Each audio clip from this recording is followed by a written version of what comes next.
Welcome to this episode of Q&A with Liturgy Man. I'm Taylor Burton-Edwards, Liturgy Man, your Director of Worship Resources with Discipleship Ministries of the United Methodist Church.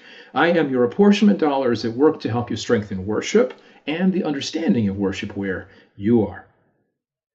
Today's question is one that has come through a variety of channels, particularly in the last 4 or 5 weeks or so, and that has to do with what do we do with the way in which this year's calendar leaves us with Christmas Eve falling on the same day as Advent 4, and when do we celebrate Epiphany and Baptism of the Lord, given that it looks like they're both going to fall on the same day? How do we manage all of that?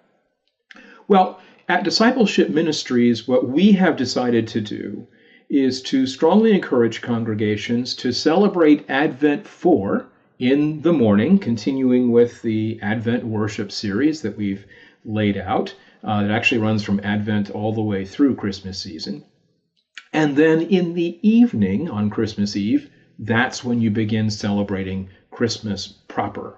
And that would be a good time for perhaps a bit more of a laid-back, smaller service for many of our congregations who may not have the resources to pull off 2 services at different times of the day on Christmas Eve and make the whole thing work. So what we provided for is a strong Advent 4 service in the morning, and then a simpler, briefer service of Holy Communion and candle lighting that would be part of an afternoon or evening set of services, even small. These are brief enough that you could do several installments of them so that people could come by at various times to participate and be part of a whole service that wouldn't take up the whole night and would not be such a big production that it would make it difficult for a congregation to really celebrate Christmas, because they'd end up being stressed out more than celebrative with all of this happening that way on that day. As far as the celebration of the day of Epiphany and baptism of the Lord, on that point, the Book of Worship actually gives some fairly specific guidance. You'll find it in the calendar section of the Book of Worship on page 228. For Epiphany of the Lord, it says we do this January 6th or the first Sunday of January, which happens to be January 7th. And likewise, for Baptism of the Lord, the first Sunday after the Epiphany, which is, by the way, a fixed date. Epiphany itself is always January the 6th. It's the Sunday between January 7th and the 13th. So, what the Book of Worship commends, and indeed what Christian history would commend, is that we would celebrate both on that day. Now, some would do it by doing separate services, a specific service of Epiphany perhaps in the morning, and a service of Baptism of the Lord at another time of the day. There are a variety of ways of doing it.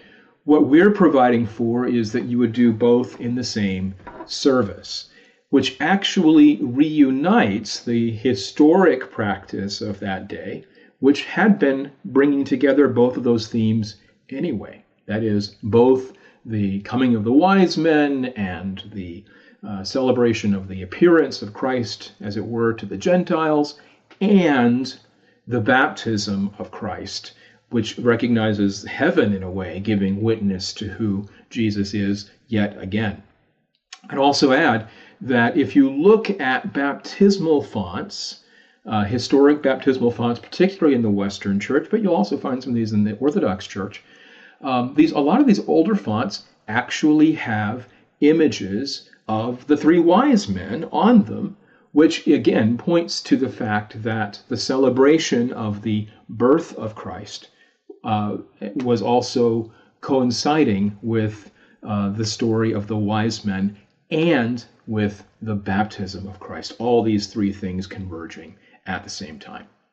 So, try your best on Christmas Eve so that you can complete Advent well and celebrate Christmas well within your means.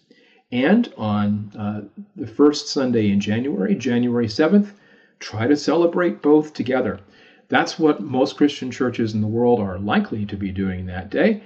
It's what we commend, and it's what the Book of Worship calls for.